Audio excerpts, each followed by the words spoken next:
민주당으로 넘어가 보도록 하겠습니다. 국민의힘의 키워드를 이준석으로 잡았다면 여기는 조국입니다. 조국 전 장관이 내일 날짜로 회고록을 내는데 정치 활동을 재개하기 위해서는 아니고 이른바 조국 사태를 정확하게 기록하고 또 해명하기 위해서 회고록을 낸다라고 밝혔습니다.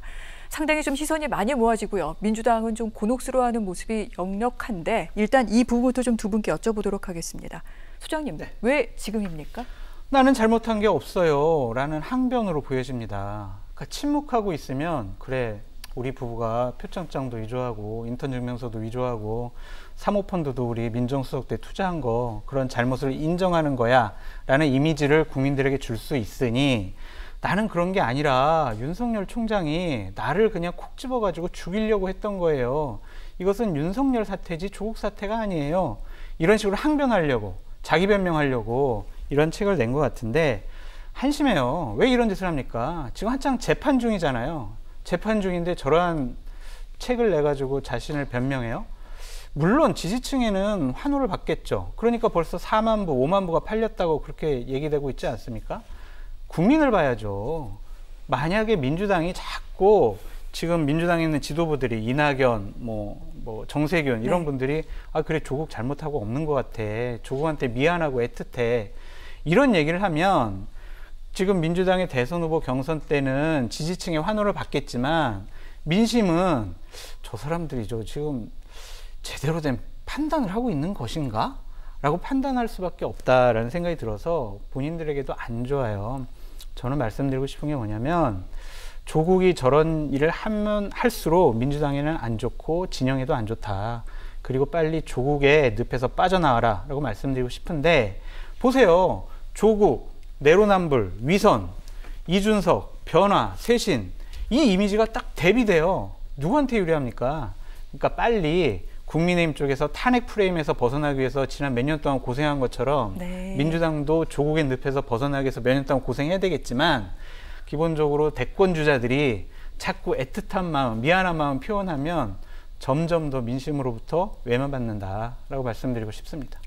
장 소장께서는 탄핵의 강과 조국의 늪을 지금 동가 같은 것으로 지금 놓고 그렇게 말씀을 하고 계신데 정치적인 해석이 될 수밖에 없지요. 회고록의 내용이 아직 전부가 다 공개된 것은 아닙니다만 윤석열 전 총장과 검찰에 대한 비판 내용이 상당히 담겨 있는 것으로 전해지고 있습니다. 아무래도 정치적으로 해석할 수밖에 없는데 평론가님 어떻게 보십니까? 뭐로 가도 어느 쪽으로 가도 자꾸 조국으로 연결되니까요. 이게 참 이상한 현상이다 이렇게 생각이 되고요. 말씀하셨던 것처럼 이준석 후보 얘기 나오다가 조국 얘기가 난데없이 왜 같이 비교가 되는지도 이해가 잘 안 돼요. 저는 조국 책을 보고 지금 얘기하는 건지 잘 모르겠어요. 그러니까 이른바 조국 전 장관이 쓴 책을 저도 좀 궁금해가지고요. 오늘 대형 서점에 갔는데 아직 깔리지도 않았어요. 그러니까 지금 조국 전 장관 책을 어떻게 썼는지도 잘 모르는 상태에서 출판사가 뿌리는 내용을 가지고 지금 미리 지레짐작으로 그 전체 내용이 뭔지도 파악되지 않은 상태에서 막 화제성으로 기사를 만들어내고 거기에 대해서 우리가 논평하는 게 과연 적정한가. 전 좀 보고 난 다음에 책 내용은 좀 논평했으면 좋겠고요. 일단 여론이 반응하는 방식은 대단히 부정적이죠. 그리고 조국이 다시 호출되면 민주당한테 결코 유리할 바가 없다. 그 부분에 대해서는 저도 개인적으로 동의합니다. 어떤 방식으로든 조국 사태는 극복해 나가야 될 과제가 될 거예요. 민주당 입장에선. 송영길 대표가 어떤 방식으로든 그걸 극복해내는 모습을 보여야 한다. 그 부분에 대해서도 좀 개인적으로 동의합니다. 그러니까 민주당 일부 의원들이나 당원들 사이에서는 아마 그런 생각이 있을 거예요. 검찰개혁 과정에서 조국은 좀 희생양이 됐다. 그러니까 희생과 대가를 치렀다. 이렇게 생각하면서 그 희생의 대가가 조국이다. 이렇게 치환하고 있는 거 아닐까 이렇게 생각하는데요. 저는 일부분 타당한 논리라고 생각합니다. 지금 윤석열 전 검찰총장이 보이는 그 권력에 찬 모습들을 보고 있잖아요. 그게 검찰총장이었을 때 그런 생각들이 과연 아니었을까? 저는 그 부분에 대해서 아니었을까라고 생각하지 않거든요. 그리고 조국이라는 사람을 타겟으로 삼아서 수사를 했다고 하는 것도 나중에 또 역사가 평가할 문제지만 저는 부인하기 어렵다고 생각합니다. 근데 그렇다 하더라도 민주당 입장에서 생각할 때 회사에 지각해서 늦었어요. 늦었는데 차가 막혔다고 자꾸 핑계대는 것처럼 보인다는 거예요. 국민들 입장에서 바라볼 때는. 일종의 귀인 편향이라고 하는 건데요. 민주당이 그런 프레임에서 빨리 빠져나와야 한다. 네. 자꾸 조국 핑계 대면서 검찰개혁 안 됐다고 얘기하지 말고 능력 없어서 검찰개혁 못했다는 국민들의 질타도 또 이해할 수 있어야 한다. 그래야 결국 대선까지 갈 수 있다고 생각합니다. 그러니까 조국 전 장관이 얘기하는 거에 너무 매몰되거나 민주당 내에서 스스로 논쟁을 만들지 말고 과감하게 민주당이 그걸 치고 가는, 조 전 장관도 스스로가 이번에 뭐 책 내면서 얘기했다고 하거든요. 자신을 밟고 가라고. 밟고 지나가면 됩니다. 그러니까 그렇게 하라고 얘기하는 거거든요. 그러니까 민주당이 벌벌벌 떨면서 못 지나가지 말고 과감하게 밟고, 미완의 검찰개혁이라고 하면 다시 정권 주면 다시 검찰개혁 하겠다고 얘기하라고 얘기해주고 싶네요. 네. 제가 좀 말씀드리고 싶은 게 금성환 평론가님의 능력 없는 민주당, 이 부분 저 정확한 말씀에 감명 깊게 얘기를 들었고, 저는 내용을 보고 판단을 해야 된다라고 말씀을 하시는데, 기본적으로 저는 이러한 책을 냈다는 것 자체가 잘못됐다고 말씀드리는 거예요.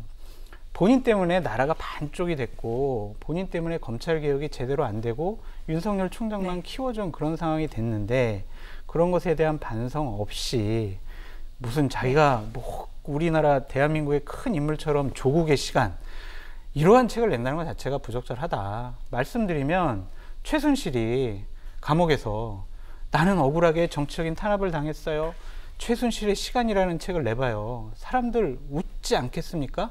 물론 팬덤층이 있으니까 박근혜 대통령을 옹호하는 한 10만 명이 책은 사주겠죠.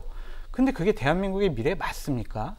이러한 잘못된 것들에 대해서 자기 변명을 하고 항변을 하고, 이런 분이 법무부 장관 하고 대학 교수를 하고, 이것부터가 저는 되게 부적절하다는 생각이 들고, 저는요, 그냥 전 지금 뭐 민주당의 반대 진영에 있는 사람이라서 그런지 모르겠지만, 조국 가지고 계속 그냥 얘기하세요. 그럼 내년 대선 무난하게 그냥 질 겁니다. 근데 빨리 대한민국이 앞으로 나가기 위해서는 조국으로부터 벗어나시라. 그래야 내년 대선이 정말 공정한 미래 경쟁이 될 것이다 라고 말씀드려요. 이른바 장 수장께서는 민주당의 손절을 말씀하시는 것 같은데, 그럼 이 질문은 김성환 평론가님께 좀 드리도록 하겠습니다.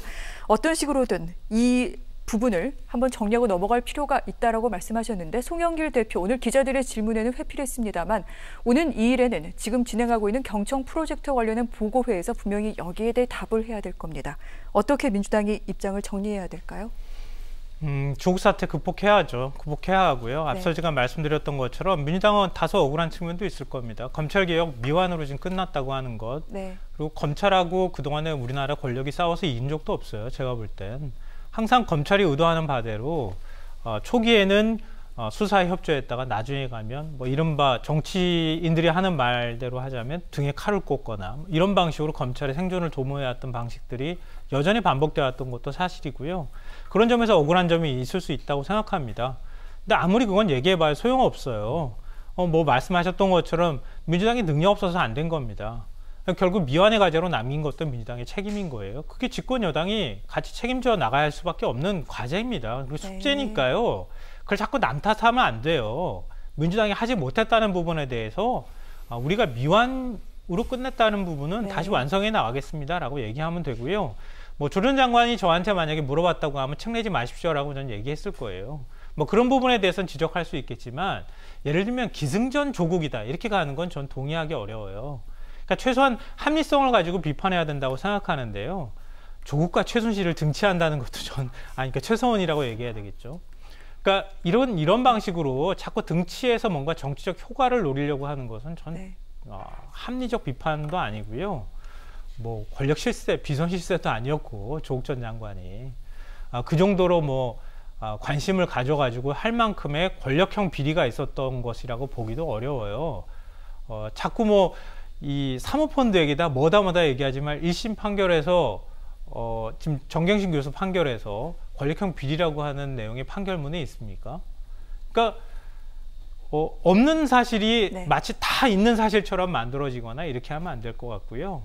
정경심 교수 재판에서도 나왔지만 자녀 입시와 관련돼 있는 문제였어요, 대부분은. 그리고 정경심 교수가 주식 투자할 때 부적절한 투자했다고 하는 것, 그 부분에 대해서 유죄 판결 내렸던 것이지, 하다못해 권력형 비리로 연결됐습니다, 사모펀드에 투자할 때 조 전 장관이 뭐 했습니다, 이런 거는 하나도 등장하지 않았어요. 이제 그거 가지고 미리 단정화해서 이게 마치 뭐 권력형 비리인 것처럼 얘기하는 것은 온당한 지적은 아니다라고 생각합니다. 그게 미실현 저는 범죄행위라고 생각되는 게 뭐냐면 민정수석으로 있으면서 사모펀드 투자한 거 이거 정말 잘못됐어요. 왜냐하면 이게 미리 발견됐기 때문에 이게 안 된 거지. 예를 들면 코링크피에서 투자한 것을 우회 상장시키면은요 이게 몇 백억 몇 천억 될지 몰라요.